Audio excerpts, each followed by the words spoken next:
I am talking about Spiritism. And let me see if everything's working, because I am trying today to see if this actually works on Facebook. Please give me comments if you see me. Let me try Facebook here.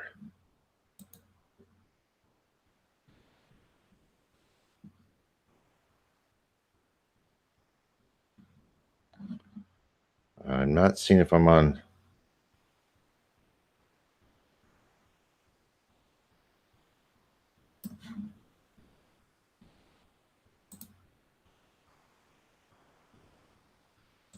I might just stop this. I'm not seeing if I am on. It says I am. Says I am live. Okay, so it looks like I'm live on YouTube. So if anybody can hear me, please let me know. Sorry for the delay. So it looks like YouTube is working. Oh, hello. And I'm not sure about Facebook, but we will just go on without Facebook. Okay. Thank you, Red Poppy. Thanks, and Simply Lusan. Thanks for letting me know that you can see and hear me. Okay, so today we're talking about more of the Spirits Review of 1858. And the three things we're going to talk about from there is the psychological periods of history, God and the universe, what the Druids thought about it, and then the kind of the theme of the Druid religion is the three circles. And before I begin, you can look up a lot of information about Spiritism on my site, nwspiritism.com.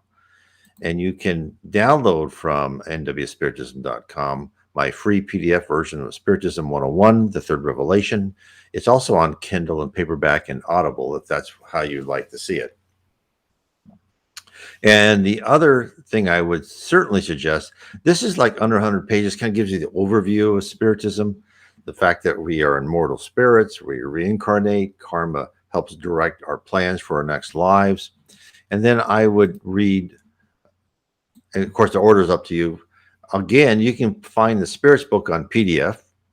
Just type in Allan Kardec and space PDF, and you'll find all of his books on his 5 core books, I should say, on PDF. And he actually codified the Spirits book, Spirits organized by the Spirit of Truth, as promised by Jesus in the New Testament.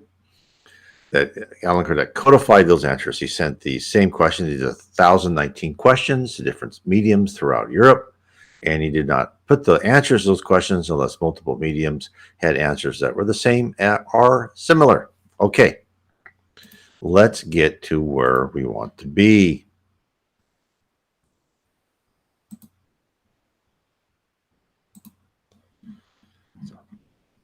So this is in the course, as I'm going through these on Sundays. This is from the Spiritist Review of 1858. And this is from the monthly edition of the Journal of Psychological Studies in April 1858. This is titled Psychological Period.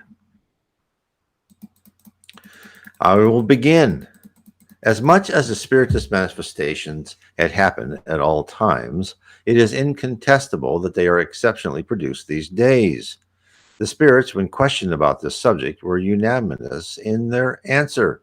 The times chosen by Providence for a universal manifestation has come. Their duty is to dissipate the darkness of arrogance and prejudice. It is the beginning of a new era which prepares the regeneration of humanity. This thought is found notably developed in a letter we have received from one of our members, from which we extract the following excerpt. So before I carry on reading, let me just tell you, this is what, this is written in 1858, and it sounds like in 1858, there was going to be this whole spread of Spiritism, and it was going to just set fire to the earth, and everybody was going to believe it and adapt it. And of course, we now know that didn't happen because very few people have heard about Spiritism, although a lot more in Brazil, where I think between 5 and 10% of the people are Spiritist. But Spiritism did enjoy a pretty big popularity, I should say, for a brief period of time. But the Catholic and the Christian churches successfully fought this pretty well. They kept saying talking to spirits is like talking to demons. They completely rejected the idea of reincarnation, and they patted it down pretty successfully. But now it's coming back because it grew in Brazil and it's growing in other parts of the country because people are seeing the logic of Spiritism, saying that, it's like, if you're a bad person, you don't rot in hell forever. What happens if you were raised in a horrible family and they kind of forced you into these things, or you were 16 or 17 and you were totally ignorant, which we all were at that age, and you killed someone? Well, does that mean you're going to rot in hell forever? Well, no. Spiritism says that you'll go in a bad place for a while, but when you change your character and your attitude, you'll be able to rise up. You go in your next life, you have to pay for your wrongful deed, but you'll learn through life after life, and eventually you'll become a perfect spirit. God is just and God is love.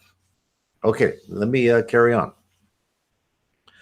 Everything has its time. The period that has just finished seems to be specially destined by the Almighty to the progress of physics and mathematics, and it is probably with the objective of disposing men to the knowledge of the exact sciences which oppose them.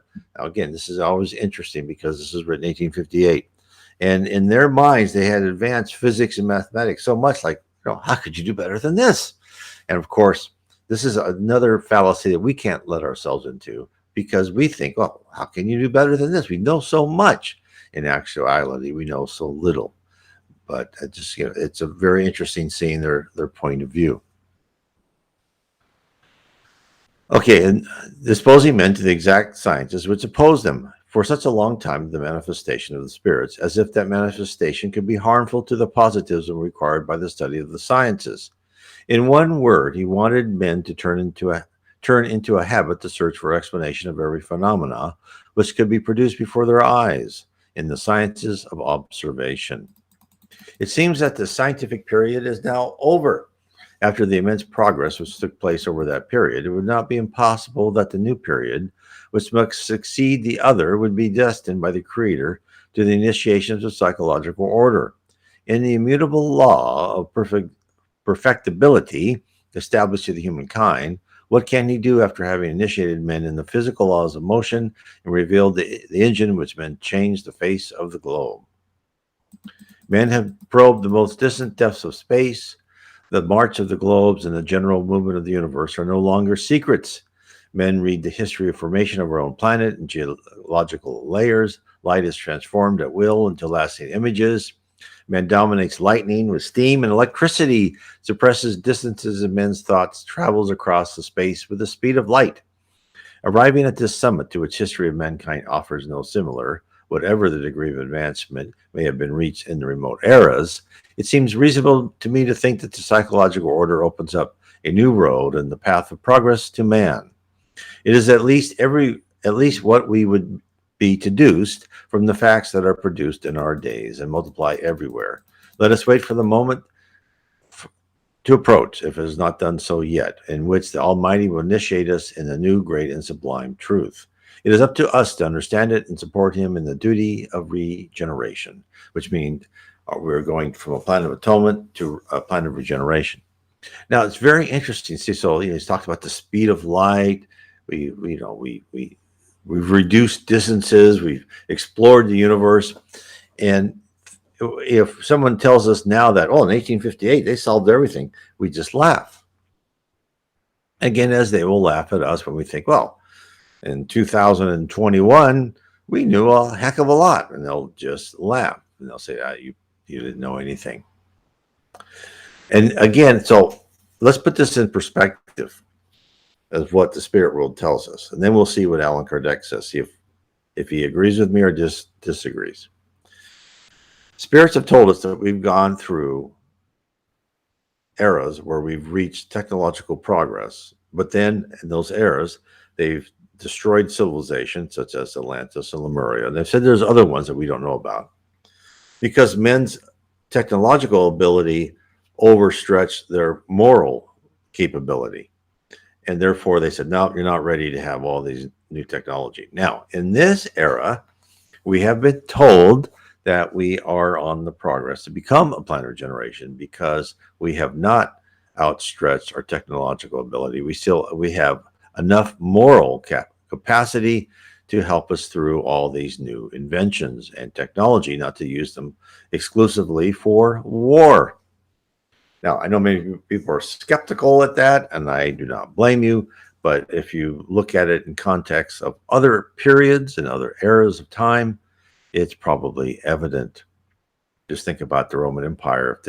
If they'd had nuclear weapons, it would have been okay. Anyone that didn't say "I surrender," it would have just been attack, attack, attack, because they had, human life was not special to them. So we shall see. So now the other thing is we see ourselves as we're this completely materialistic society. I mean, how much more materialistic can we be? Everything, all of the news organizations, TV, videos, films, just completely bombard us with what we should accumulate, and that our success is based on how much wealth we have and what we accumulate. Well, that is starting to turn. In fact, the spirits have told us that we'll come to that penultimate position of materialism, and then the ship will start to turn, and we'll start learning that it isn't everything. In fact, you can see that from people wanting to have less, the tiny house movement, all sorts of movements, the organic food movement, helping the environment. All those things show that people are trying to put other things up in front of their own selfish desires and wanting wealth. Although it is actually a good experience for us to resist that constant bombardment from propaganda. Okay, let me carry on. This letter is Mr. Georges, whom we spoke about in our first issue. We have only to congratulate him for the progress in the doctrine.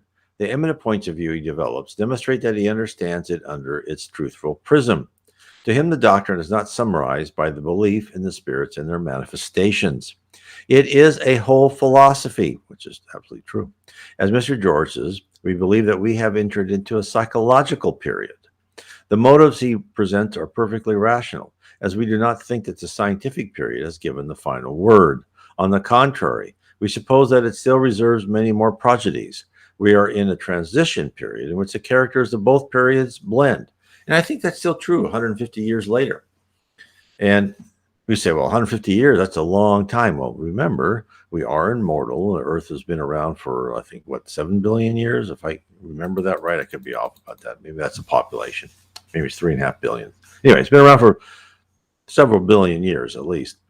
And so 150 years is a small transition period. So I believe that given that whole time, we have been in a transition period in which morality had to change a bit. It had to kind of get away from the morality as defined by the organized religion, which some people still love, and God bless you for that. But it had to come out of that and be a more inclusive and forgiving and loving religion doctrine, where you're not, you don't go to hell because you didn't get baptized or you did something wrong or you mentally sinned. No, that's not true.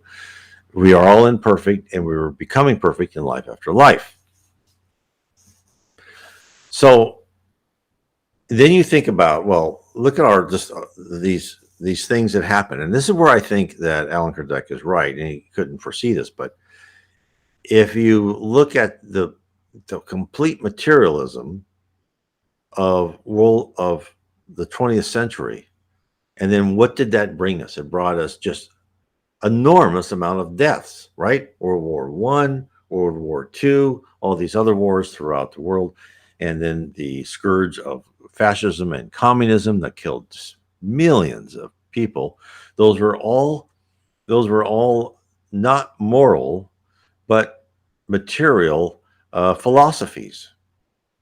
equal everything for everybody. Of course, that was communism was hijacked by the elite, as it always was, because we're not, you know, you can have any type of government if you had all good people. It all work. But when you have humans who are imperfect and you have a tyrannical government, you'll have the imperfect humans been charged because they'll figure out how to do it. They'll have no conscience. Nothing, their conscience is not going to stop them from taking power and keeping it. And hopefully this is showing the world, especially what we're going through now, showing the world what people who love power and want to use it, no matter how logical or illogical it is, what they will do. I'll carry on. The knowledge acquired by the antiquity antiquity, sorry about that. I think that's spelled wrong, but anyway, about the Spiritist manifestations did not serve as an argument against the idea of a psychological period, which is in preparation. 100 years, 150 years or so, probably correct. In fact, let us notice that in antiquity, such knowledge was limited to a strict circle of wise men. The people had only some idea about them, flawed by prejudice and disfigured by the charlatanism of the priests who used them as a means of domination. As we have said elsewhere, such knowledge has never been lost. They remain as isolated facts, certainly because the time is not right for them to be understood. What happens today has a completely different character. The manifestations are general, shock society from top to bottom. The spirits no longer teach in the mysterious circles of the temple, inaccessible to the common ones. These facts happen in the daylight. They speak a language understandable by all. Everything thus announced, from a moral point of view, a new phase to humanity. So let's talk about that one for a bit. Let me go to the next one before I want to get through this because, okay, we'll get that in a minute.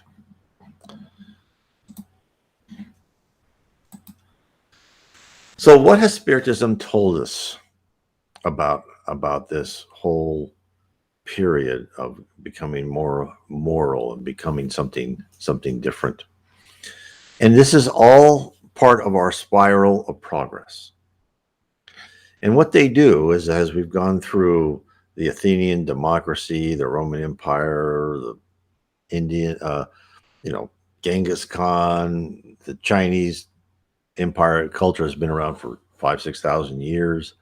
All these things, all these rise up and disappear, right? Because when humankind does terrible things to its neighbors, for a reaction, there's a reaction, and all that is supposed to tell us that, your quest for world domination and enslaving other peoples and making them your economic, unit of productivity, let's say, or economic slave, is not going to go unnoticed.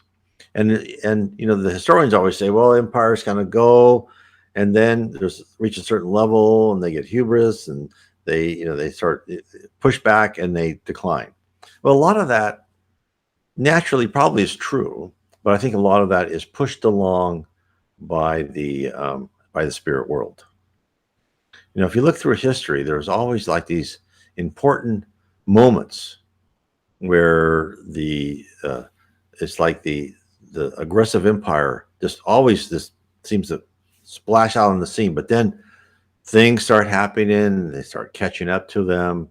Bad luck happens, which is not really bad luck, but it's the things that are guided by the spirit world, and they will eventually retire. But all that is, we shouldn't get too upset about it. We should look at it with interest and read history, because it's all showing us that to be dominant is not what the spirit world wants us to be.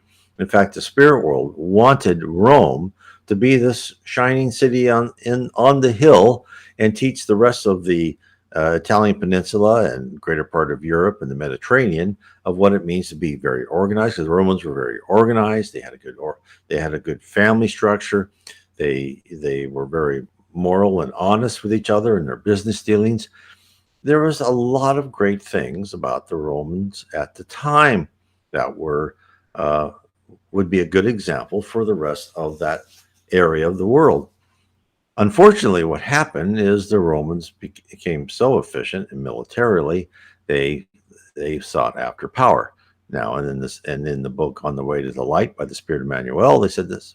The Spirit said, then that's also one of the reasons why Christ came at that time, because he was actually hoping to be influential with some of the leading people of Rome, so they would stop being so aggressive against other people. But evidently, that didn't stop them. And then when Jesus came back, they said, "Okay, no, this experiment's not working. We've got to take him down a notch, put him back on into nature, put the ex-generals and ex-senators on the farm so they can learn a bit of humility and what happens when a rogue prince or lord comes and says, 'Hey, I want all your wheat.' They can feel what they did." And and that's part of what's happening. And so we went through this whole thing in the 20th century where I believe that we're being able to see the extent of what materialism has done. And I think people are starting to get a clue now in the 21st century is they are learning that this unbridled wanting of possessions, it doesn't satisfy you. And I think a lot of people are seeing, and the other thing spirits have said, and what I've read in mediums meetings, is that they said that spirits said, you'll find out after the fact kind of why we had this great thing we're in now. I don't even want to say it because of YouTube. And I think a lot of that is that people have gone home. You see a lot of people quitting jobs. They want to work from home. They're actually seeing the love of home, the importance of the family, and importance of their children, and that they will sacrifice a greater wage and bonus, etc., in order to have some sort of life. Let me get one of the, this from Figures. Here's a comment. Government control usually begins with good intentions, but then turns into subjecting the masses to a controlled atmosphere.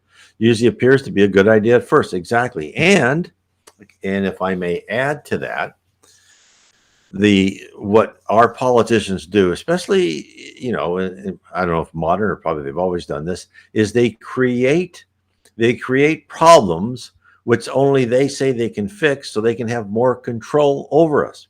And so you'll see, that's why people should just turn off the news and not believe anything they hear, at least the mainstream, because they're just aping what the government politicians are and showing you, oh, these are all your problems and here's the solution. Well, usually that solution somehow either gives them more power or enriches someone. So try and look for alternative sources and try to think for yourself. And then here's the second part of the comment is almost like a vehicle that speeds up and loses control. Exactly. Because you think you're going well, you're driving along fast and you say, oh, let's go faster. And then you reach the line where you've overstepped the boundary. And we're kind of seeing that in our current situation. But we shall see. It's all, you can't get too upset over anything. I would just say that you do what you can and you kind of look at what people are doing and you just try to learn from that what you can, and don't get too emotionally involved, because we're all along for the ride. This is the big show for us. We're on earth to learn. We're on earth to learn what not to do and what to do. And we're really, the primary purpose is to learn how to improve ourselves and not to improve other people. As Jesus said that, pay attention to the plank in your eye and so the splinter in your brother's eye. And it means that everywhere. Here's another comment. Yes, in addition to that, we begin to believe we cannot solve our own problems, that this depending on outside sources. Exactly. Because we all like other people to solve our problems for us. Isn't that nice? Right? It's more convenient. It's easier. And of course, being human and being not that advanced of humans, we like other people to solve our problems, and we love getting free things. What could go wrong? Well, a lot, and that's hopefully what we're learning. So anyway, let me go to the next. So there's Spiritism tells you a lot. Spiritism really tells you that they want you to be self-disciplined. They want you to be tolerant. They don't want you to be rude. They don't want you to have revolutions. They don't want you to believe in utopias, because there's, as I said before, no system of government is going to work until humankind is also perfect. And then it doesn't make a difference what kind of government we use, because people will always care and think about other people and want to do what's best. It doesn't make a difference then, because it will be a benign, wonderful set of people around you that you'll always be protected and loved. Whereas as long as we have imperfect people, we're going to have people that are going to rise to the top and will do it ruthlessly. You see that not only in government, you see that in big business too. Okay, let's go on with God and the universe. And it's interesting to show as far as the what the Druids thought. So this is what the Druids thought that God in the universe was. And it shows you how the central themes, from Buddhism and Zoroastrianism, Hinduism, all this, it's always, they're always kind of, they're trying to tell us that we kind of started from one, right? So let's see what it says. God in the universe.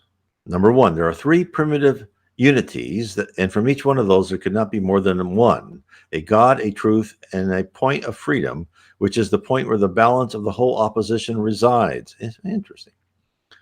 And point of freedom is probably the free will.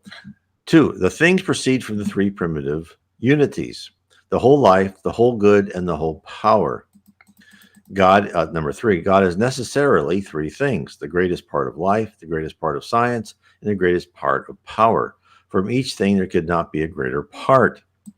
And four, God cannot stop being three things, which has to constitute the perfect good, which has to desire the perfect good, which has to practice the perfect good. Now look at the similarity of Buddhism, and I probably have this wrong, but it's like think right, or speak right, think right, act right, live right.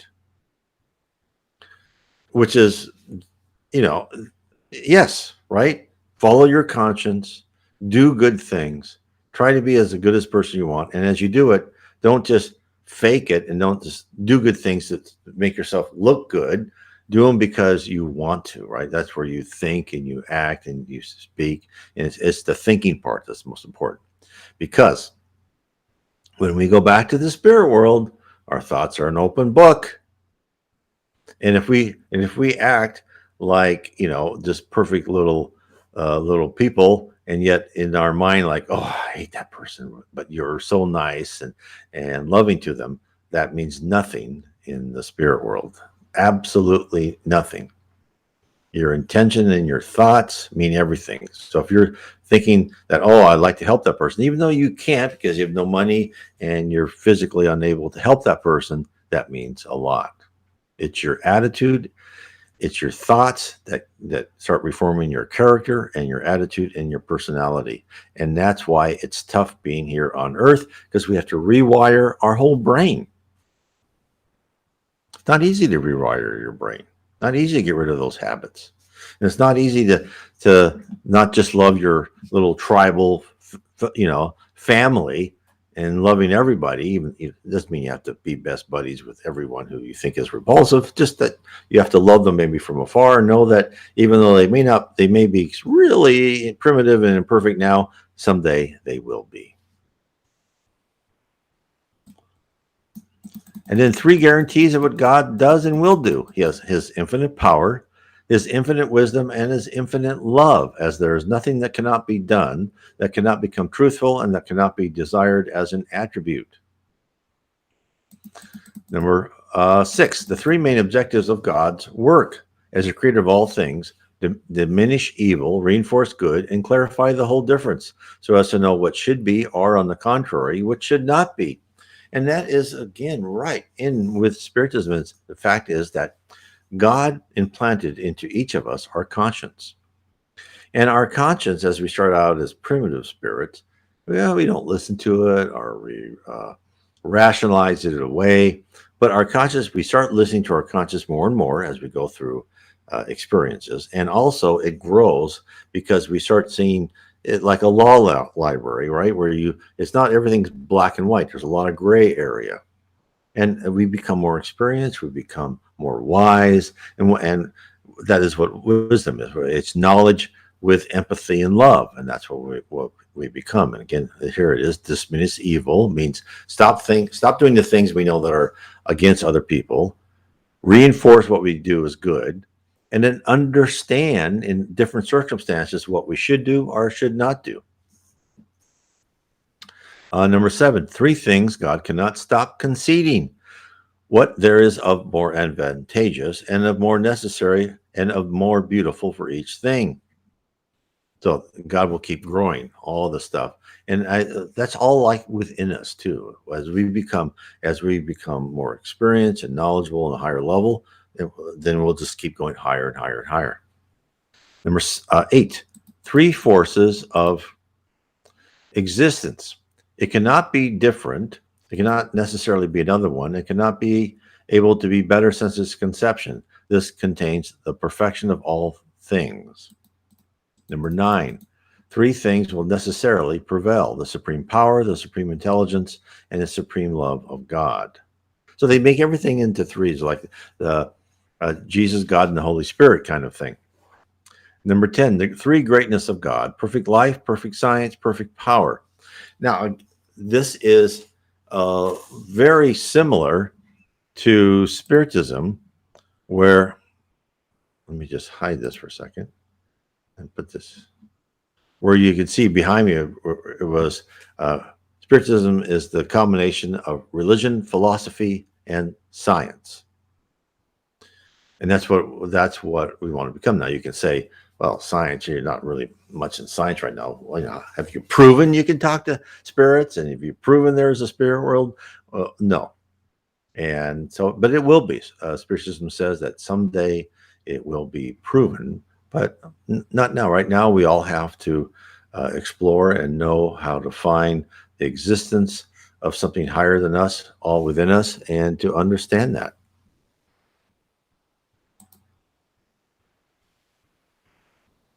Not easy.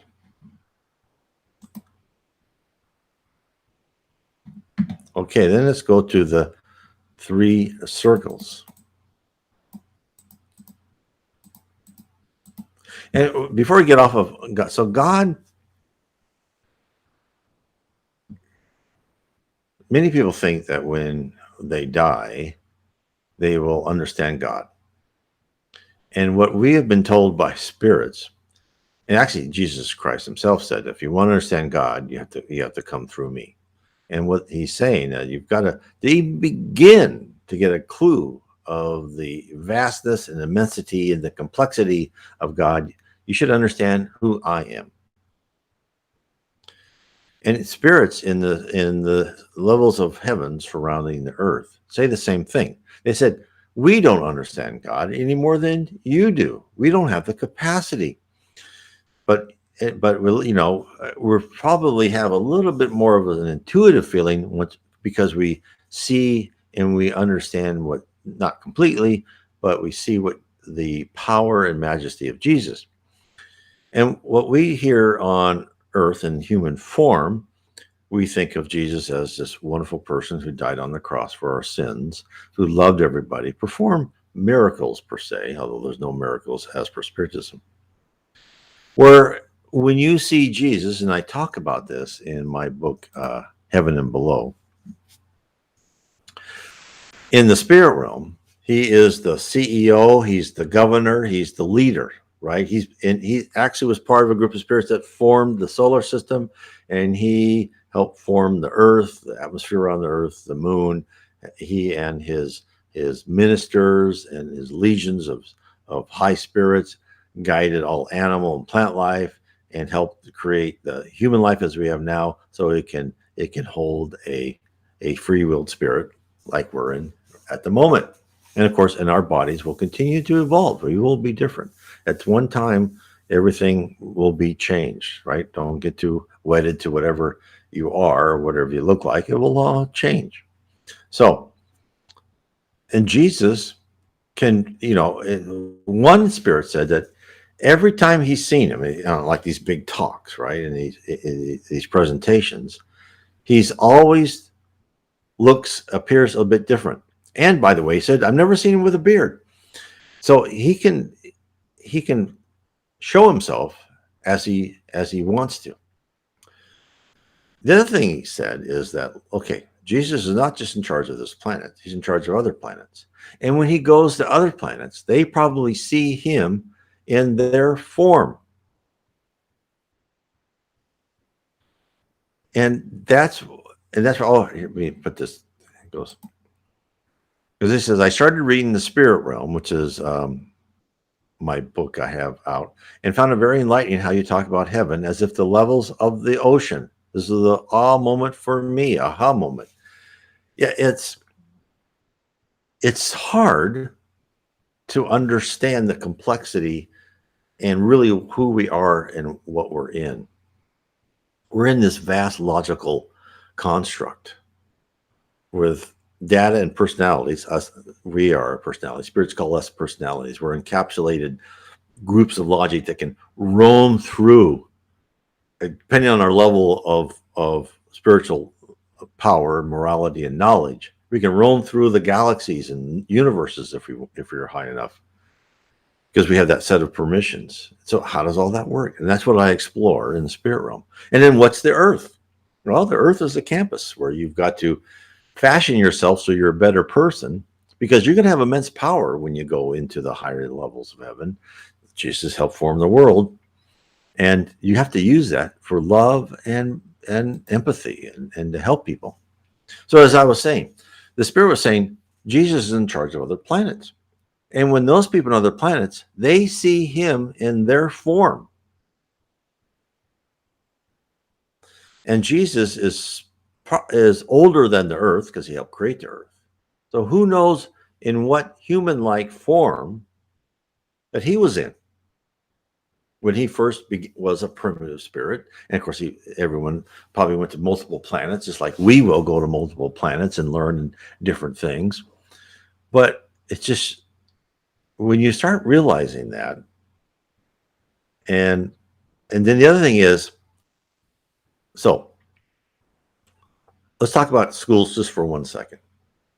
You see, schools are usually run, no matter what country, county, state, country, language, culture, they're similar, right? You've got teachers, you've got classrooms, you've got bells going from one class to another. You have kind of the approaches of how you learn things. There could be small changes, of course, but it's kind of a process of how to educate young and immature minds that's out there and well known. So this one spirit said something very interesting. He says, which makes you think. He says, so on other planets, there are other Christ events. So think about that. So this planet, we've had Socrates, Buddha, Lao Tzu, Zoroaster, just to name a few, right? Of these, and most of these are ministers from Jesus that come, and they reincarnate maybe once 600-800 years, and to try and help a planet move forward. So this must be a well-known use, that you've got all these primitive spirits and you're trying to mature them. You send someone down who actually knows what they're talking about, and you try and help lead them a bit.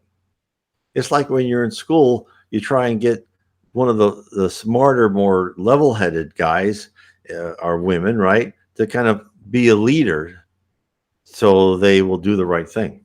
Not always successful, as we can see even on Earth. But it's just, okay, so it just shows you Earth is a campus. This process has been done probably for billions more years in other planets. And they've got this down pat of how they're going to see us mature or not mature, and when they think they have to break us down and say, no, I think you need to start that lesson over again. And that's even for collective humanity, right? When they wiped out Atlantis and Lemuria. So once you kind of take that in of really who and what we are, it's like, whoa, okay, I'm not as important as I thought I was. But then again, you are, because you are one day going to be an extremely productive member of spirit society. Because when you go past the levels of heaven that are surrounding the earth, then you too will help guide planets and who knows what.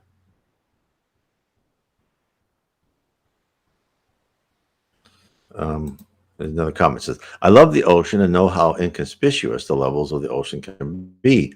Except for specific creatures that inhabit those levels, I can definitely imagine heaven in such a way now. Exactly. And that's a good way of doing it, because I try and present in my books, people think of things different ways.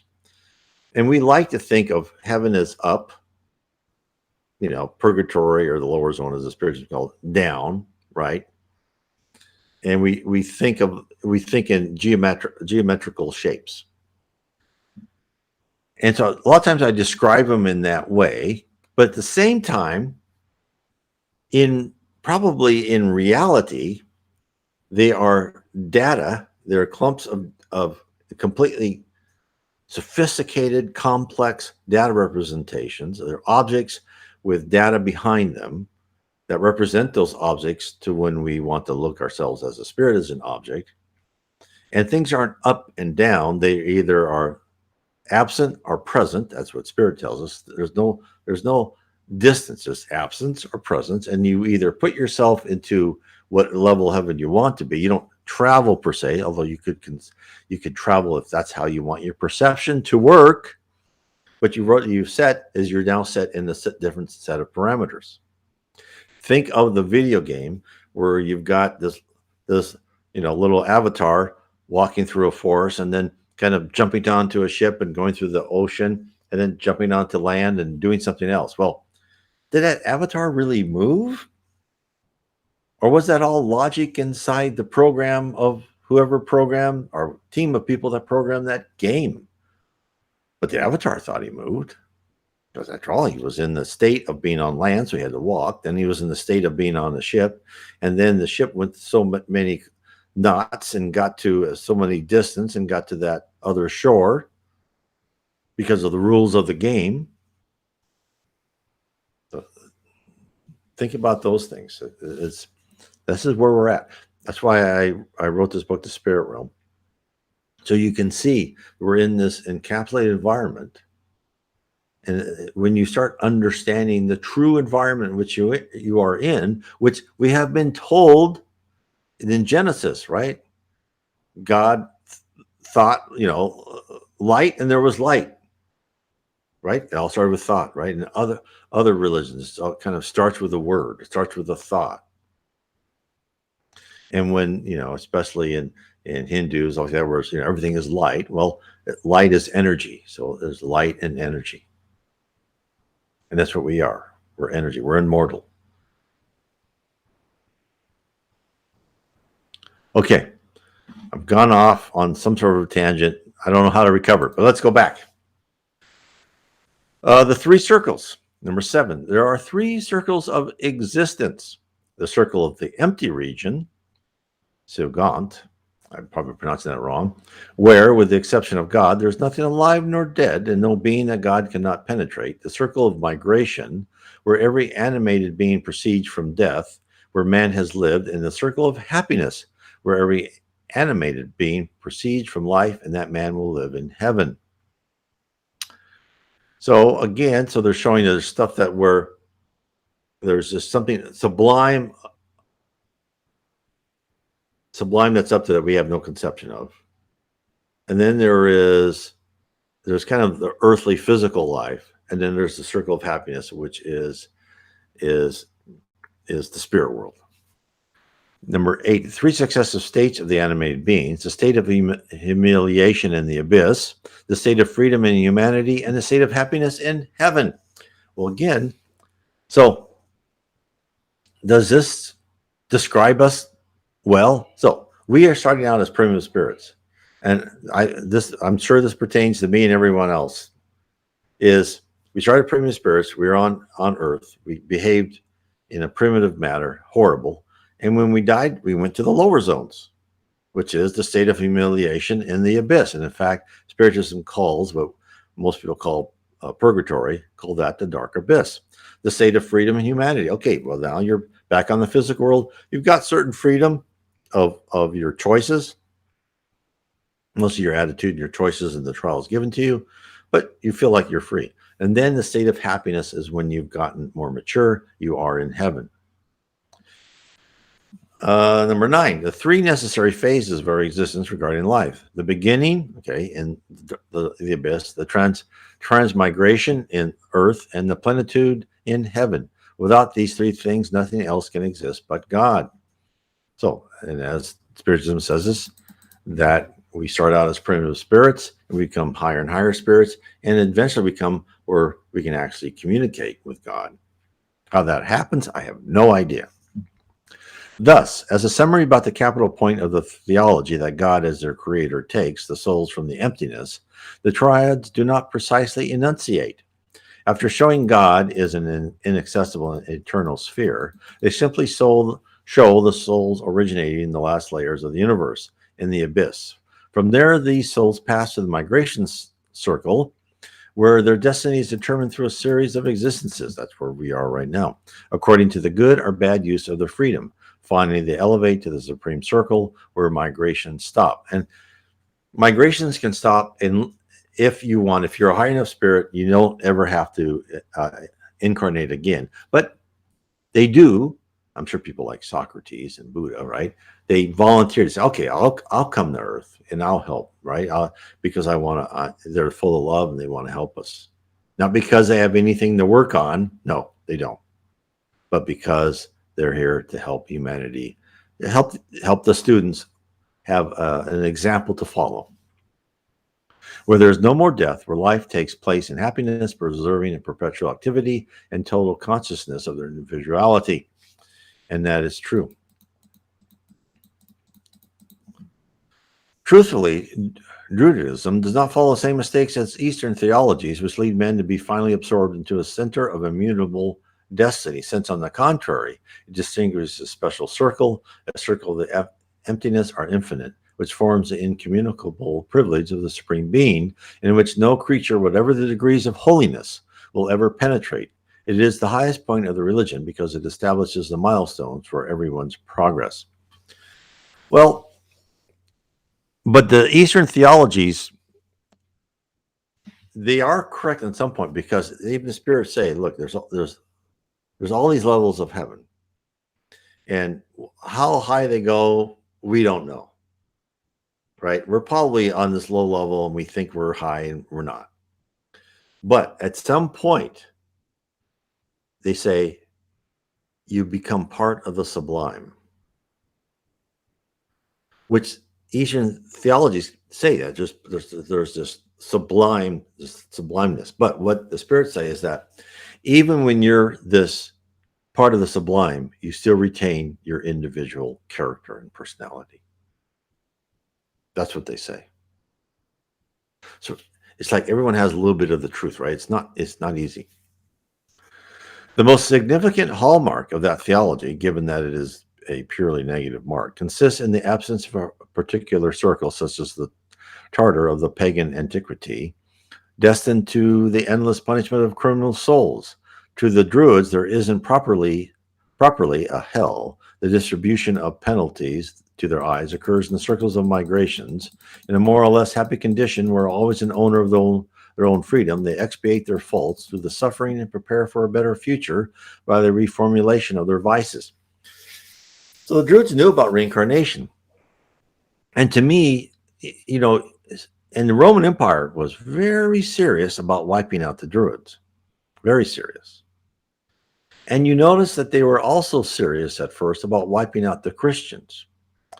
And I believe that is because the idea of reincarnation gives people a certain leverage of saying, you're not that important to me. I have other lives. If you're a high lord, hey, you may be nothing in your next life. The Romans didn't like that. And in fact, Spiritism has told us that the Romans, when Christianity became more of a state religion, they took out whatever the Bible talked about reincarnation, because they didn't want people thinking that they didn't have to pay homage to the physical power as it was to the priestly class and the political class, that they had to depend on them for their salvation. When actually, once you believe in reincarnation, it's like, no, I don't depend on you. I depend on myself and improving myself. And they did not want this. So you can see why other religions that had this mysterious priestly class, and this, keep this power, all the Egyptian religions and the Far Eastern religions and who knows what other types that the Greek pantheon of gods, that the Romans just said, yeah, fine, come on in. But they didn't do that to the Druids, and they certainly didn't do that to the Christians. And I believe that was one of the keys. Maybe not the only reason, but I believe that was the key, is that they believed that something could be superior to that physical power on earth. And that is not how they wanted people to think. We're seeing the same thing today, of course. The ruling class never wants anybody to think there's something above them. Okay. In certain cases, it's even possible that the souls degenerate to the Nuflun region, where they are born, into which no other meaning can be given but the animality. By this dangerous side of the degeneration was nothing justifies, as a diversity of conditions in the circle of humanity is perfectly sufficient to the penalties of all degrees. Druidism would have then slipped to the metapsychosis, but such an unpleasant extreme to which no requirement of the development of the soul through migrations leads, as it will be seen by a series of triads relatively to the regime of the inbred circle. It seems to have occupied a secondary place in the religious system. So I think I don't need to go on more about that. I don't think it's that we need to get that far into the Druid religion per se, but I do feel that it's interesting to see.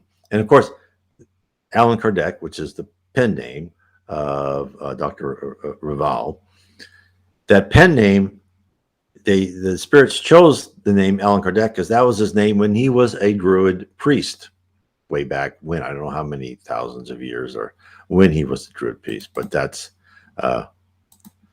why he done that. Okay, so to wrap up, I did want to say, I just want to show this on my own thing, is one of our readers says she likes that book so far, The Spirit Realm, and I would recommend that for people who really want to understand where you are at.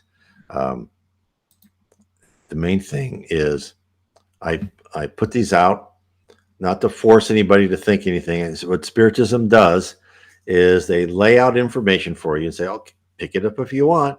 Because first of all, I'm the first one to tell you, if you don't follow what I say, no big deal. You're going to have another chance. You're going to have many lives. There's nothing like, well, if you don't get baptized, you're going to hell. If you don't believe this, you're going to hell. No, you're not. If you're a good person, you're going to go to heaven, and eventually you'll improve over time after time. But if you would really like to know and to understand who you are and be ready for heaven, then I would say start reading and studying Spiritism. Now, there's a drawback to that.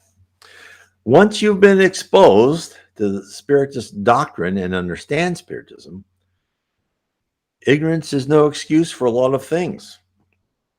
If you're, some primitive spirit hasn't been exposed to anything and does something wrong, well, they're not that to blame because they don't know.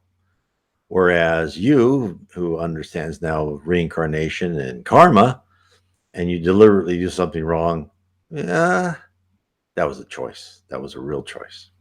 In fact, the funny story is Chico Xavier's mother, who was in heaven, she died when he was pretty young. But Chico had a sister, and Chico was a great medium in Brazil. In fact, he did more than 450 books, all psychographed through spirits, and now I think it's up to 500 or a little bit more.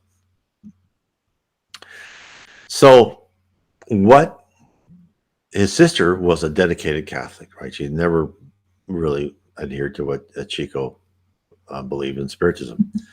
So his sister died, and he asked his mother, goes, well, how's my sister? He goes, she's doing great. She's in like a Catholic community right now. She's convalescing. She's with all the other Catholics, because that's the lower levels of heaven. When you're still tied into your own little group, culture, or whatever, you associate with that. As you get higher, then you grow beyond that. And he goes, that's wonderful. He goes, okay, so she's in this wonderful place. He goes, what do they do when a spiritist dies? And she goes, for them, they put them right to work. So one never knows. Let me show this comment. Yes, knowledge changes you. Knowledge changes you, though. So yes, and exactly. So as you understand that, you'll change. And I can attest to that because understanding that things are going to happen to us, right? It makes you more comfortable in your life, and it makes you more, I shouldn't say more calm, I should say calmer, pardon me, because you understand when these little dramatic events happen, or you lose something, or something doesn't go the right way. It's like you say, oh, what you should say now, you understand Spiritism, you understand the effect of karma and trials and tribulation. You should say, okay, well, there's another box I checked off that I must have done something wrong to someone at some past life, and now I understand what that means. And so that you can actually feel better. And what Spiritism says is that when you're a Spiritist, when something bad happens to someone, you think to yourself, okay, well, they paid for that. They don't have to go through that again. But the people you really feel sorry for are the ones that commit crimes. And you go, oh, they're going to have to pay for that. That's going to come back and bite them. That's going to be a heavy burden.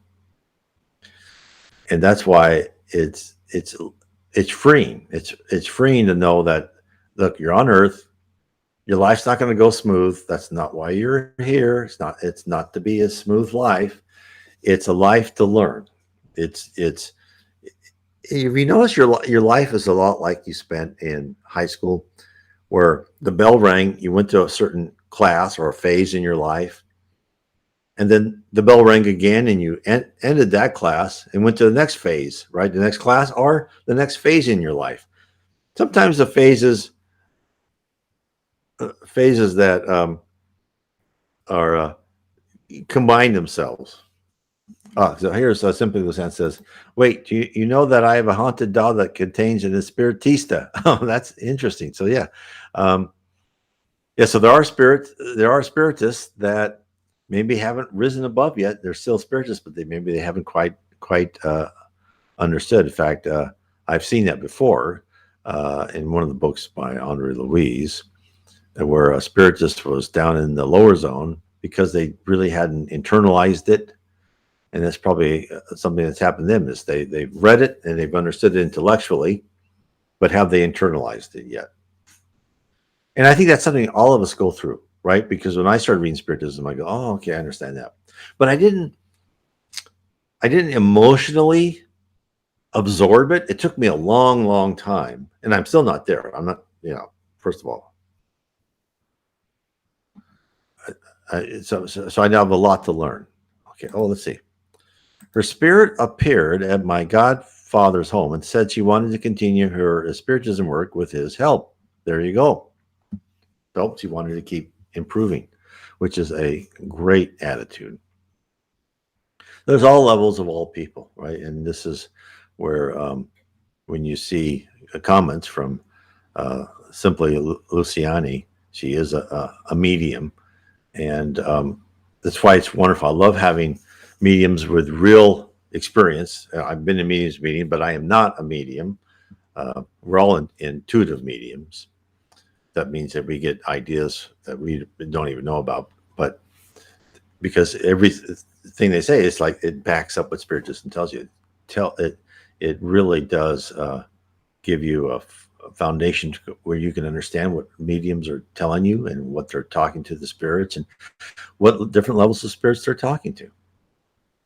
I had one medium write me when she listened to one of my YouTube videos or articles. I can't remember. She goes, I can't believe this. I go, finally, someone is saying what I experienced.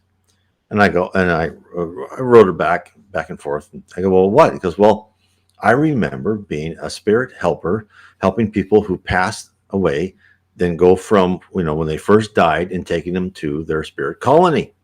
I thought no one else knew that. But when you talk and then you talk about No Solar, there's the whole story of that. So this is where I think a lot of people have these intuitive ideas. And then I think Spiritism helped fill in some of those blanks, and gives you a more backing to what your intuitive idea is, that, okay, other people think this too. Okay, so I want to thank everyone for being with me today. And of course, on Monday, tomorrow, I will be back on board, and it will be Q&A. And so if you have questions and you can't make it live, put in the comments. In fact, I already have one, I think, from Vicorex that I will talk about tomorrow, because I know that you said that you can't make the live meeting. And I already have a question that I will attempt to answer during the meeting, the live stream tomorrow. And I also live stream on Tuesdays. So I want to say, everyone, God bless. God